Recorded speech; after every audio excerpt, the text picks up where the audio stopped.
નમસ્કાર, આપ જોઈ રહ્યા છો ન્યૂઝ 18 ગુજરાતી। હું છું આપની સાથે દીપા શર્મા।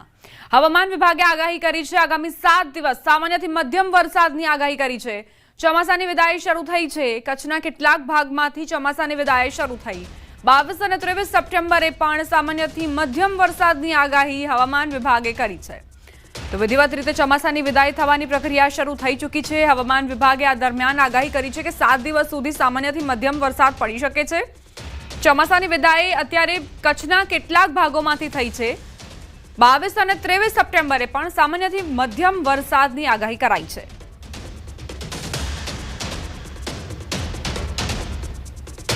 17 से 23 सितंबर तक हल्का से मध्यम बरसात का संभावना रहेगा दोनों क्षेत्रों में, गुजरात रीजन और सौराष्ट्र कच्छ दोनों रीजन में। और भारी बरसात का कोई पूर्वानुमान अभी नहीं दिया गया है। अभी जो हमारा फिशरमैन वार्निंग में नील दिया गया है। છોટાઉદેપુરના અતિ અંતરિયાળ તુરખેડા ગામમાં આજે પણ વિકાસ જોડીમાં જ છે। અનેકો રજૂઆત અનેકવાર આજીજી કરવા છતાં અહીં યોગ્ય રોડ રસ્તાની વ્યવસ્થા કરવામાં નથી આવી। ફરી એકવાર રસ્તાના અભાવે એક પ્રસૂતાએ નવજાત સાથે જીવ ગુમાવવાનો વારો આવ્યો।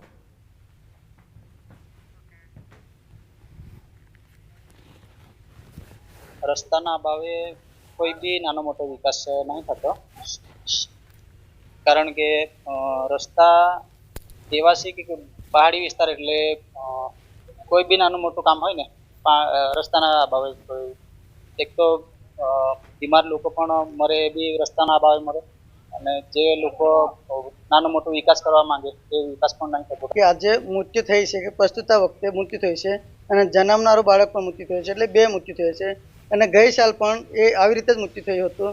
તો તે વખતે મેં જાણવામાં આવ્યું કે આ રસ્તો બની જશે અને આવી તકલીફ નહીં પડે હવે, એવી વાત પણ થઈ। તે પેપર ન્યૂઝ પણ ગમે તે આવ્યું હતું, પણ ફરી આ વખત હજુ 2 મૃત્યુ થયા છે।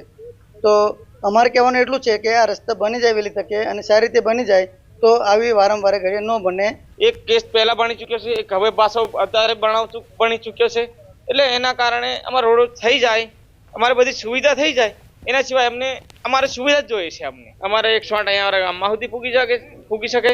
કોઈ બી દવાદારી કોઈ બી વસ્તુ કરતા હોય ડોક્ટર કે કોઈ બી ગાડી આવતી હોય એ કરી શકે, એટલે એ અમારે સમસ્યા છે। આ રસ્તા એટલા ખરાબ છે, જીવનું જોખમ ખેડીને એ લોકોને લઈને આવ્યો છું ને અહીંયા ગાડી ઊભી રાખી છે અને 3 કિલોમીટર આગળ રસ્તો તો એટલો ખરાબ છે તો એ લોકો જોલીમાં લઈને ગયા છે બાંબુથી બાંધીને।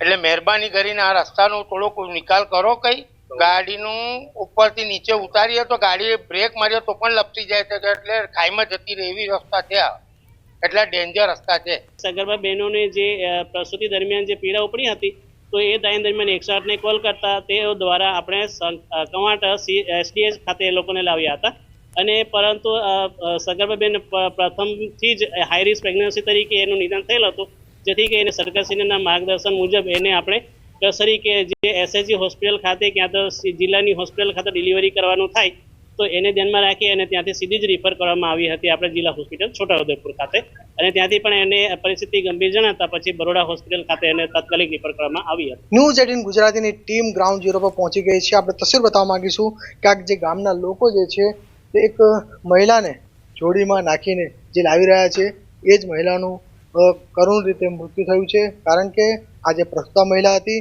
આ મહિલાને જે પીડા ઉપડી હતી અને આ જ રીતે જોલીમાં નાખીને તેઓને હોસ્પિટલ સુધી પહોંચાડવાનો પ્રયત્ન કર્યો હતો, પરંતુ સમયસર હોસ્પિટલ ના પહોંચી રહી। એનું કારણ ફક્ત એક જ છે કે આજે તુરખેડા વિસ્તારની અંદર રોડ રસ્તાથી અભાવ જોવાઈ રહ્યો છે। ગામના લોકોએ અવારનવાર મુશ્કેલીઓ વેઠી છે। આપ જોઈ શકો છો જે પથ્થર વિસ્તાર છે અને અહીંથી જવું એટલું મુશ્કેલ છે, કારણ કે આ લોકો જે રીતે બહાર નીકળે છે ચોમાસાના સમયની અંદર આ તમામ ગામડાઓ જે છે તેઓ પણ સંપર્ક વિહોણા બનતા હોય છે, અને આજે એક મહિલાનું જે મોત થયું છે, અગાઉ પણ આ જ રીતે આ ગામની અંદર એક મહિલાનું મોત થયું હતું, અને આપ જોઈ શકો છો જે જોલીમાં જે મહિલાને નાખી છે અને જે 2 ગામના આગેવાનો જે છે તેઓ લાકડાના થાંભુ બાંધીને તેઓને ઘર સુધી લઈ જવાઈ રહ્યા છે। આ જ જોલીમાં પહેલા લઈ જવામાં આવી હતી। એક ખુશીના સમાચાર મળવાના હતા, પરંતુ દુઃખના સમાચાર મળ્યા, કારણ કે ડિલિવરી થતાં પહેલાં જ આજે મહિલાનું જે છે તે મોત નીપજ્યું છે। ખાસ કરીને આ વિસ્તારના લોકો જે છે અવારનવાર રજૂઆત કરે છે કે આ ગામની અંદર પાકા રસ્તા મળે, પરંતુ અહીં સરકારની તંત્રની નેતાઓની નજર કેમ નથી પડતી? હજુ પણ આ ગામના કેટલાક લોકો ભોગ બનશે. અનેક સવાલો આ વિસ્તારની અંદર ઉઠી રહ્યા છે. મહારાષ્ટ્રને અડીને આવેલું જે તુરખેડા ગામ, આપણે તસવીર બતાવવા માંગીશું. દુર્ગમ વિસ્તારની અંદર, પહાડી વિસ્તારની અંદર આ તુરખેડા ગામ વસેલું છે. 7 ફળિયા અલગ અલગ છે. ફળિયામાં જવા માટેનો પાકો રસ્તો નથી. ગામના લોકોને અવારનવાર મુશ્કેલીનો સામનો કરવો પડતો હોય છે. આપણે તસવીર બતાવવા માંગીશું કે અહીં જ્યાં ન્યૂઝ 18 ગુજરાતીની ટીમ પહોંચી છે, ત્યાં પહોંચવા માટે બાઇક જઈ શકતી નથી, ચાલતું જ જવું પડતું હોય છે. આપ જોઈ શકો છો, પથરાળવાળો રસ્તો છે, કાચો રસ્તો છે. 4 વ્હીલર શું, અહીં બાઇક ચલાવવી પણ ભારે કઠિનાઈ છે. ન્યૂઝ 18 ગુજરાતીની ટીમ તો અહીં ગ્રાઉન્ડ ઝીરો પર પહોંચી છે, કારણ કે આજે તુરખેડા જે ગામ છે તે ગામમાં એક મહિલાનું મોત થયું છે. મહિલાને જ્યારે પ્રસૂતાની પીડા ઉપડી અને ગામના લોકો જોલીમાં નાખી લાકડાના સહારે 4 થી 5 વ્યક્તિ ઉચકીને બહાર ગામ સુધી લાવતા હોય છે અને ત્યારબાદ જ 108માં સારવાર માટે હોસ્પિટલ સુધી પહોંચાડતા હોય છે. પરંતુ આજે આ પ્રસૂતા મહિલાને સમયસર સારવાર ન મળી અને પ્રસૂતા મહિલાનું મોત થયું છે. ત્યારે તેઓને પ્રસૂતા થતાં પહેલાં જ્યારે મોત થતાં અહીં ગમગીનનો માહોલ છે. જ્યારે આ વિસ્તારના લોકોએ અવારનવાર રજૂઆતો કરી છે, પરંતુ આ ગામના લોકોને પાકો રસ્તો ક્યારે મળશે? આ જ વિસ્તારની અંદર અગાઉ પણ એક મહિલાનું મોત થયું હતું અને તેમાં હાઈકોર્ટે સુઓ મોટો દાખલ કરી હતી, પરંતુ અધિકારીને હજુ સુધી આંખો ખુલી નથી. હજુ કેટલાના ભોગ લેવાશે? અનેક સવાલો આ વિસ્તારની અંદર ઉઠી રહ્યા છે. સેજબ ખત્રી, ન્યૂઝ 18 ગુજરાતી, છોટાઉદેપુર. આ વિસ્તારમાં 3500ની વસ્તી છે અને 24 ફળિયા આવેલા છે, પરંતુ એક પણ પાકો રસ્તો કે રોડ નથી. 108 અહીં સુધી પહોંચી નથી શકતી. વારંવાર આવી ઘટનાઓ બને છે. બાળકો જીવના જોખમે ભણવા જાય છે. વૃદ્ધો તો ઠીક, યુવાનો પણ અહીં રસ્તા પરથી પસાર થતા ડરે છે. આ ઘટના બાદ ઘણા સવાલ ઉઠી રહ્યા છે, પરંતુ શરમજનક બાબત એ છે કે જિલ્લા પંચાયત પ્રમુખ અને કલેક્ટર મહિલાઓ છે, તેમ છતાં તેઓ મહિલાઓનું દુઃખ કેમ નથી સમજી શકતા, તે એક મોટો સવાલ છે.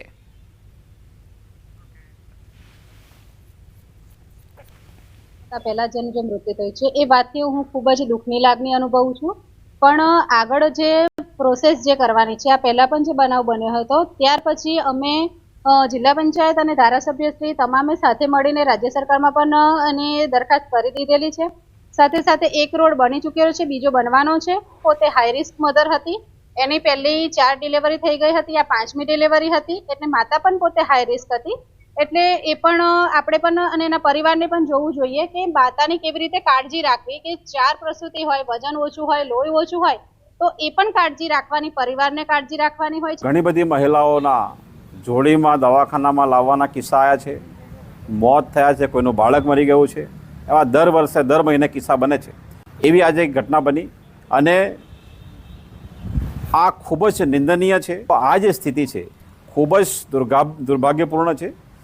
નામદાર હાઈકોર્ટે પણ આને ખૂબ ગંભીરતાથી લીધી છે, આવી ઘટનાઓને, અને સો મોટો કરીને સૂચના આપી છે. પણ હજી પણ સરકાર અલ્લા કરે છે કે આ પરમિશન નથી, વન વિભાગ પરમિશન, આ પ્રકારની વાતો કરે છે. એમણે ખરેખર આદિવાસી વિસ્તારમાં વ્યવસ્થા જ નથી કરવી. આ પ્રકારના મોત થાય એ નાગરિકો માટે એમને ચિંતા જ નથી, એ બહુ સ્પષ્ટ થઈ ગયું છે. ડિલિવરીના પ્રસંગે એને કમાટ સુધી લાવવામાં તકલીફ પડી અને એ તકલીફને કારણે સમયસર સગવડતા નહીં મળી અને એને કારણે જાન ગુમાવવાનો વારો આવ્યો છે. એવું કહું તો ખોટું નહીં. જનજાગૃતિ લાવવાની પણ આમાં જરૂર છે. આદિવાસી વિસ્તારમાં ડિલિવરીની બાબતમાં ઘણી બધી અંધશ્રદ્ધાઓ છે, એને કારણે પણ અમુક વસ્તુ બનતી હોય છે. આ પ્રસંગમાં જે બનાવ બન્યો એ બનાવમાં પૂરતી સગવડતા નહીં મળી. આ રસ્તાઓ જો બનાવવા હશે તો સરકારે એક માસ્ટર પ્લાન બનાવવો પડે. માસ્ટર પ્લાન એટલા માટે કે આ બધી જંગલની જમીન છે, વન પર્યાવરણ વિભાગની મંજૂરી માંગવી પડે. સુરેન્દ્રનગર શહેરમાં ગેટ સ્ટેશન પાસે આવેલ રેલવે ફાટકે અવારનવાર ટ્રાફિક જામની સમસ્યા સર્જાતી હતી. આ સમસ્યાનો ઉકેલ લાવવા માટે નગરપાલિકા તંત્ર દ્વારા વર્ષ 2019માં ₹40 કરોડથી વધુના ખર્ચે આ રેલવે ફાટક પર શહેરનો સૌપ્રથમ ઓવરબ્રિજ બનાવવામાં આવ્યો હતો. આ બ્રિજ લોકોના ઉપયોગ માટે ખુલ્લો મુકાયાને માંડ 5 વર્ષ જેટલો જ સમય થયો છે. ત્યાં તો બ્રિજના પિલરો જર્જરિત બની ગયા છે. આ પિલરમાંથી પોપડા પડી રહ્યા છે, તેમાંથી સળિયા પણ બહાર જોવા મળી રહ્યા છે. બ્રિજની નીચેથી અનેક નાના વાહનો પસાર થાય છે, ત્યારે પિલરમાંથી પોપડા પડતા વાહન ચાલકોને પણ અકસ્માતનો ભય રહે છે. 5 થી 6 વર્ષ પહેલા એક ઓવરબ્રિજ બનાવવામાં આવેલ, જેની અંદાજિત કિંમત 40 થી 42 કરોડ રૂપિયાના ખર્ચે નગરપાલિકા દ્વારા બનાવવામાં આવ્યો હતો. આ 5 થી 6 વર્ષમાં એને 5-6 વાર રિપેરિંગ કરી નાખ્યો. 15-15 ફૂટના ગાબડા પડ્યા, એ રિપેર કર્યા. અત્યારે તમે હાલત જુઓ એ પુલની, તો નીચે પોપડા દેખાય છે, પોપડા પડે છે, સળિયા દેખાય છે અને ખૂબ જર્જરિત હાલતમાં થઈ ગયો એવો પુલ છે. અહીંથી મોટા ભારે વાહન નીકળી શકતા નથી. અહીંયા નાનું મોટા વાહનો બહુ અવર જવર એનું વધારે પણ છે. અહીંયા જૂનું જંકશન પણ આવેલું છે, નવા જંકશનનું, અને ધાંગધ્રા જવા માટે પણ માણસો અહીંથી નીકળે છે આ પુલ નીચે. અને આ પુલ ઉપર નીચે 3 થી 4 વાર સમારકામ કરવામાં આવેલું છે. અને આ પુલને જલ્દી સારું કામ થાય એવી અમારી સુરેન્દ્રનગરના માણસોની માંગણી છે. સુરેન્દ્રનગર શહેરની ટ્રાફિક સમસ્યાને નિવારવા માટે અંદાજે 5 વર્ષ પહેલા જે ગેટ સ્ટેશન આવેલું છે ત્યાં ત્રિપાંખીયો જે બ્રિજ છે અંદાજે ₹35 કરોડથી વધુના ખર્ચે આ બ્રિજ બનાવવામાં આવ્યો હતો. પરંતુ આ બ્રિજમાં 5 વર્ષ જેટલા ટૂંકા સમયગાળામાં ત્યાં બ્રિજના જે પિલરો છે જર્જરિત બની ગયા છે. આપ ટીવી પરના દ્રશ્યોમાં જોઈ શકો છો કે જે બ્રિજના પિલરમાં આવેલા જે સળિયા છે તે આખા સળિયા બહાર આવી ગયા છે. અવારનવાર આ પિલરોમાંથી જે પોપડા પડવાની ઘટના બની રહી છે. બ્રિજની નીચેથી પણ અનેક વાહન ચાલકો પસાર થાય છે. ખાસ કરીને બ્રિજ ઉપરથી સુરેન્દ્રનગર શહેરના 80 ફૂટ અને વઢવાણ સહિતના વિસ્તારમાંથી આવતા ભારે વાહનો સહિતના અનેક વાહનો તેમજ શાળાએ જતા બાળકો સહિતનાઓ પસાર થાય છે. ત્યારે આ જર્જરિત બ્રિજને લઈને કોઈ દુર્ઘટના સર્જાય ત્યારબાદ તંત્ર જાગે તેવું લાગી રહ્યું છે. જોકે આ બ્રિજના સમારકામને લઈને જે તંત્રના અધિકારીઓ છે, જવાબદાર ખાસ કરીને મહાનગરપાલિકાના અધિકારીઓ, તેઓએ કાંઈ પણ કહેવાનો ઇનકાર કરી દીધો, જેને લઈને ક્યાંક ને ક્યાંક મહાનગરપાલિકાની કામગીરી સામે પણ અનેક સવાલો ઉભા થવા પામ્યા છે. અક્ષય જોશી, ન્યૂઝ 18 ગુજરાતી, સુરેન્દ્રનગર.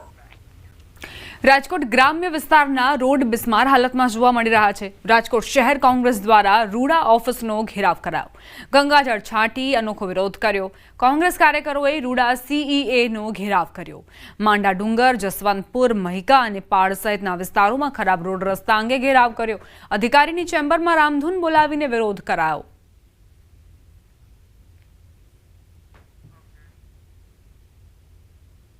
અંદર જે સમાવેશ ગામો છે એની અંદર 2-5 ફૂટના 4 વર્ષથી આ ખાડા છે, પણ અધિકારીઓ એ ખાડાને દાગ નથી દેતા. તો એના માટે અમે રજૂઆત લઈને આવ્યા છીએ. અને બીજું એ કે સ્કૂલેથી છોકરાઓ નીકળે, એના ફાધર ભેગા કે એના મમ્મી ભેગા નીકળે અને એ છોકરું પાછળથી પડી જાય ત્યાં હદ સુધી ખાડા થઈ ગયા છે. અવારનવાર વિરોધ પક્ષ તરીકે અમે લોકો વિરોધ કરી રહ્યા છીએ અને અવારનવાર અમે લોકો સરકારને રજૂઆત કરી રહ્યા છીએ કે રાજકોટ હોય કે રાજકોટ જિલ્લો હોય, રોડ રસ્તાના કામ કરવા એ તંત્રની ફરજ છે. પણ અત્યારની પરિસ્થિતિ મુજબ દરેક ગુજરાતના રસ્તા જો, રાજકોટના રસ્તા જો કે જિલ્લાના રસ્તા જો, કોઈ પણ રસ્તા છે એ પ્રોપર નથી. રાજકોટ શહેરી વિકાસ સત્તા મંડળ એ પ્લાનિંગ બોડી છે. રોડ રસ્તાની વાત છે તો રોડ રસ્તા, દરેક રોડ રસ્તા જે સપોઝ રોડાની અંદર 48 ગામ છે તો બધા જ રોડ રસ્તા રાજકોટ શહેરી વિકાસ સત્તા મંડળના નથી. રોડમાં અલગ અલગ, સપોઝ RNB પંચાયતના અમુક રોડ છે, RNB સ્ટેટના અમુક રોડ છે, અમુક નેશનલ હાઈવેના રોડ છે, અમુક રૂડાના રોડ છે. ને રિંગ રોડ 2 છે એ રૂડાએ બનાવેલો, કારણ કે જે ઓથોરિટી રોડ બનાવતી હોય છે એ ઓથોરિટીને રિપેરિંગની જવાબદારી છે. રિંગ રોડ 2 છે એ રૂડાએ બનાવેલો છે. રિંગ રોડ 2 ની અંદર અત્યારે સપોઝ કોરાટ ચોકથી લઈને ભાવનગર રોડ સુધીનું કામ અમે શરૂ કરાવી દીધું છે રિપેરિંગનું. સમાચાર અમદાવાદથી પ્રાપ્ત થઈ રહ્યા છે. 7th ડે સ્કૂલમાં વિદ્યાર્થીની હત્યાનો કેસ, શાળાને મળેલી નોટિસ અરજી પર હાઈકોર્ટમાં સુનાવણી. 7th ડે સ્કૂલને હાઈકોર્ટે સૂચન કર્યું, મૃતક વિદ્યાર્થીની યાદમાં ફી માફ કરે શાળા. 10% જેટલા વિદ્યાર્થીઓની ફી માફ કરે શાળા. દર વર્ષે 1000 જેટલા વિદ્યાર્થીઓનો પ્રવેશ નજીવી ફીમાં કરવા સૂચન. જિલ્લા શિક્ષણ અધિકારીને પૂરતો સહકાર આપવા માટે પણ સૂચના અપાઈ છે. સ્કૂલ સેફટી પોલિસીની ચુસ્ત અમલવારી કરવા આદેશ કરાયો. શાળામાં બાળકોની સુરક્ષાની જવાબદારી શાળાની છે. શાળા ફિઝિકલ મોડમાં શરૂ કરવા અંગે વિચારણા કરાશે. 24 સપ્ટેમ્બરના રોજ વધુ સુનાવણી હાથ ધરાશે.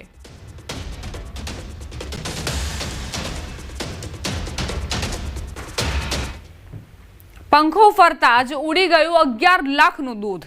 અને આ કહેવું છે વડગામની દૂધ મંડળીના ચેરમેનનું. બનાસકાંઠાના વડગામ તાલુકાના કોદરામ ગામની દૂધ ઉત્પાદક મંડળીમાં એક વિચિત્ર ઘટના બની છે. થયું એવું કે ગામમાં રવિવારના દિવસે વાર્ષિક સાધારણ સભા યોજાઈ હતી, જેમાં ડેરી દ્વારા સાધારણ સભામાં 6.25% ભાવ વધારો જાહેર કરાયો, પણ તે ન ચૂકવાતા ગામ લોકો નારાજ થયા. પશુપાલકોના મતે 50% ભાવ વધારો ઓછો અપાયો અને દૂધ મંડળીના ચેરમેન દ્વારા રજિસ્ટરમાં 11 લાખની ઘટ દર્શાવવામાં આવી.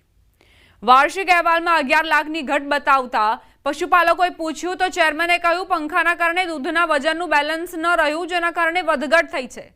પંખાના કારણે 11 લાખ રૂપિયાના દૂધના વજનની વધઘટથી લોકો આશ્ચર્યમાં મુકાયા અને ગામ લોકોને દૂધમાં ગેરરીતિ થઈ હોવાની આશંકા લાગતા પશુપાલકોએ વિરોધ દર્શાવ્યો. અમારા ડેરીમાં આ હું ચાલે છે એ જ અમને કોઈ ખબર પડતી નહીં. અમને એવું લાગે છે હિસાબમાં 12% અમારે નફો બેસવો જોઈએ, પણ એમાં હવા 100% આલે. આમાં આ બયોને નભા બુસી દીધી. 2 લાખનું કીધું દૂધ ઉડી ગયું પંખાથી, તે અમારે નફો ઓછો આવ્યો 150% એટલે 150% તો નફો ના જ ચાલે. અમારે 10 થી 12% નફો તો અમારે જોવો જ કરો. અમારે તો બધું આના ઉપર જ અમે ચલીએ. સવારે 4 વાગે ઉઠીએ, કાળી મજૂરી કરીએ, હોજી લીટર દૂધ વધારે ભરીએ. ના લો તો અમે તો જઈએ, છોકરો જીવડાવવા પડે ના જીવડાવવા પડે, અને પંખા દૂધ પી જાય ચાલે. મોની હોય તો પી જાય. કોણ કે આવું ગોમ ના કહેતા હશે? કોણ કે કાલ મીટિંગ 15 હતી અમે તો પણ આ દૂધ પીજું કોણ પીજું? કોઈ બહેરે પીધું, કોઈ આદમીએ પીધું, કોઈ ચેરમીએ પીધું, કોઈ મંત્રી પીધું, કોઈ ભરવા વાળા દૂધ પી જાય. એ પંખા દૂધ પીવા માંડ્યા તો 2 પંખા અમારે ઘેર મોકલાવજો કે એક કોપી આપી તો એની અંદરથી અમે મોટી તપાસ કરી તો 11 લાખના દૂધની ઘટ જાણવા મળી. તો 11 લાખના દૂધની ઘટ કેમ પડી છે એવો પ્રશ્ન પૂછ્યો તો ચેરમેન દ્વારા એવો જવાબ મળ્યો કે આ પંખાનું જે વાઇબ્રેશન થાય છે ને એનું વજન કોટા ઉપર નિયંત્રણ ના રહેવાના કારણે આ ઘટ પડી છે. જૂનાગઢ જિલ્લામાં શિષ્યવૃત્તિના 4.60 કરોડ રૂપિયાનું મસમોટું કૌભાંડ આચરવામાં આવ્યું એવી ચોંકાવનારી માહિતી સામે આવી છે. આ કેસ અંગે પોલીસે તાબડતોડ કાર્યવાહી કરી જૂનાગઢ એસઓજી ટીમે 4 આરોપીઓને અટકાયતમાં લીધા અને હજુ એક આરોપીની શોધખોળ ચાલુ છે. આ કૌભાંડ હેલ્થ અને પેરામેડિકલ સેન્ટર ચલાવતા વ્યક્તિઓએ આચર્યું હતું, જેમાં કેશોદ, માળિયા, માણાવદર અને જૂનાગઢમાં 12 સંસ્થાઓમાં નકલી એડમિશન બતાવીને મસમોટું કૌભાંડ આચરવામાં આવ્યું. કોર્ટે 4 આરોપીઓને 6 દિવસના પોલીસ રિમાન્ડ પર મોકલ્યા છે. નાયબ નિયામક અનુજાતિ કલ્યાણ જૂનાગઢ કચેરીમાંથી સરકારશ્રીના પ્રવર્તમાન નિયમો મુજબ મળવાપાત્ર શિષ્યવૃત્તિના નામે વિદ્યાર્થીઓના ખોટા દસ્તાવેજો, ડોક્યુમેન્ટો રજૂ કરી તેમને શિષ્યવૃત્તિ નહીં ચૂકવી છેતરપિંડી કરે જે બાબતે સી ડિવિઝન પોલીસ સ્ટેશનમાં જુલાઈ 2023માં જે 12 જેટલા ઇન્સ્ટિટ્યૂટ કે સંસ્થાઓ છે તેમના વિરુદ્ધ 409, 406, 465, 468, 471 તથા 120B મુજબ નાયબ નિયામક શ્રી અનુજાતિના અધિકારીએ ફરિયાદ આપેલી. આ બાબતે ગુનો દાખલ કરવામાં આવેલો.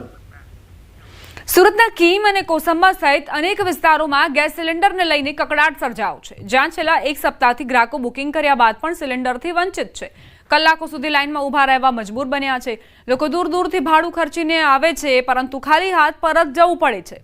એજન્સી સંચાલકોનું કહેવું છે કે પુરવઠાની અછત અને ટ્રાન્સપોર્ટની મુશ્કેલીઓના કારણે આવી સ્થિતિ ઊભી થઈ છે.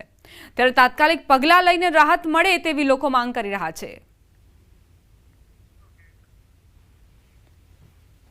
एजेंसी वाले बोले कि अभी बाटला खत्म हो गया. दूसरे दिन आप नंबर में लगा लो. नंबर लगाया, वहाँ में मेरा OTP भी है मोबाइल में, फिर भी नहीं मिल रहा है. बोले गुरुवार को वहीं पे जाना मिलेगा.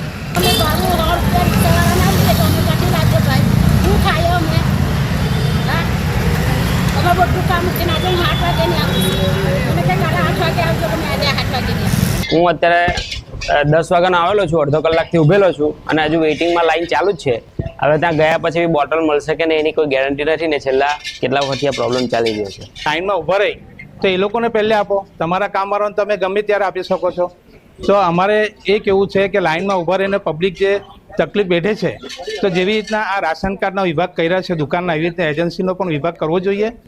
અને અહીંયા વૃદ્ધો પણ ઊભા રહે છે તકલીફમાં, તો આ લોકોએ બહાર આવીને કહેવું જોઈએ કે ભાઈ હવે સ્ટોકમાં સિલિન્ડર નથી તો તમે લોકો લાઈનમાં ઊભા નહીં રહો.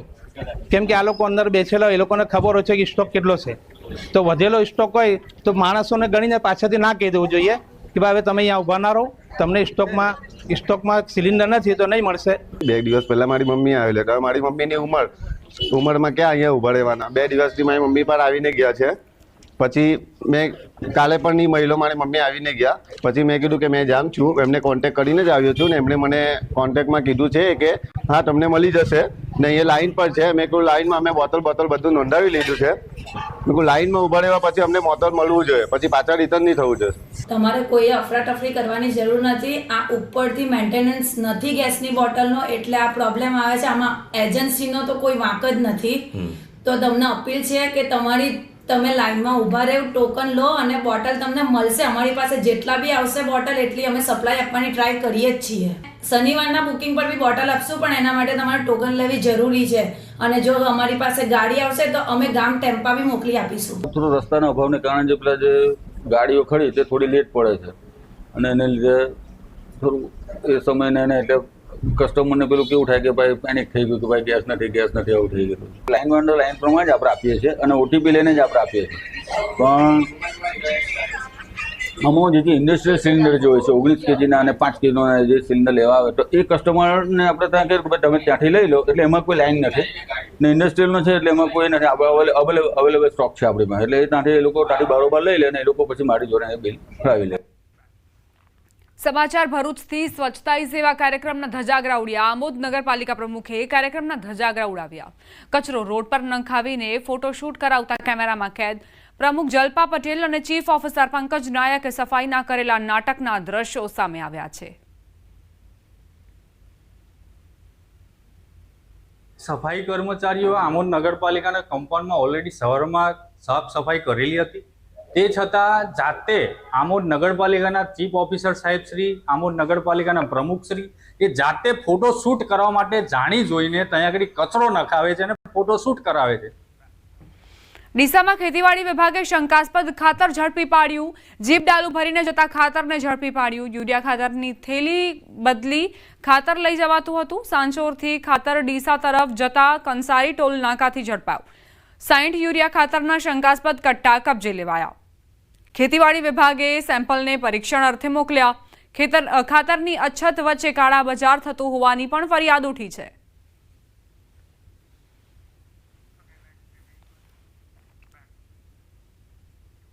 એક તરફ ખાતરની અછત છે, તેવામાં સબસિડી વાળું નીમ કોટેડ યુરિયા ખાતર મળવાની ઘટના સામે આવી.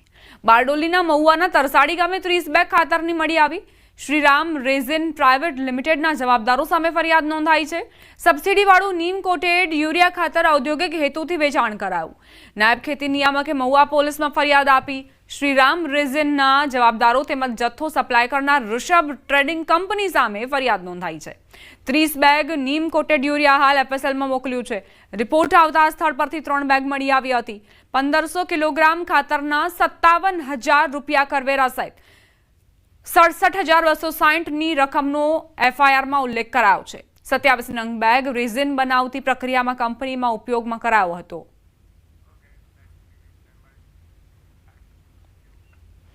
સુરત રેલવે સ્ટેશન પાર્કિંગનો વધુ એક વિડીયો વાયરલ થયો છે. પાર્કિંગમાં ગાડી ન મૂકવા બાબતે કોન્ટ્રાક્ટરના માણસોએ મુસાફર સાથે બબાલ કરી. પાર્કિંગમાં જગ્યા હોવા છતાં વાહન ન મૂકવા દેતા વિવાદ થયો હતો. 1 કલાકમાં ગાડી નહીં લઈ જાય તો બંને ટાયરમાંથી હવા કાઢી નાખવાની ધમકી આપી હતી. ગઈકાલે આ જ પાર્કિંગના માણસોએ એક્ઝામ આપવા જતા વિદ્યાર્થીઓ સાથે રકઝક કરી હતી. કોન્ટ્રાક્ટરના માણસોને જાણે આરપીએફ અને જીઆરપીનો કોઈ જ ડર ન હોય તે પ્રકારનું વર્તન કરતા નજરે પડી રહ્યા છે. પોલીસે વિડીયોમાં દેખાતા શખ્સ સામે કડક કાર્યવાહી કરી સાથે માફી પણ મંગાવી છે.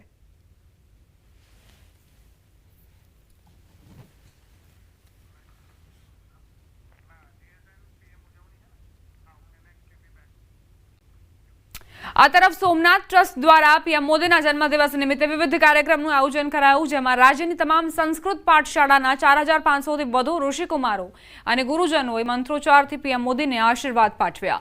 પ્રધાનમંત્રીના દીર્ઘ અને યશોમય આયુષ્ય માટે સોમનાથ મહાદેવની મહાપૂજા, પાઘ પૂજા, આયુષ્ય મંત્ર જાપ કરાયા અને સોમનાથ દાદાને 75 કિલો લાડુનો મનોરથ પણ ધરાયો. સાથે 4,500થી વધારે ઋષિકુમારોએ મંત્રોચ્ચાર કરી અને દેશના યશસ્વી પ્રધાનમંત્રી શ્રી અને ટ્રસ્ટના માનનીય અધ્યક્ષશ્રીને જન્મદિન નિમિત્તે શુભેચ્છાઓ પાઠવી હતી.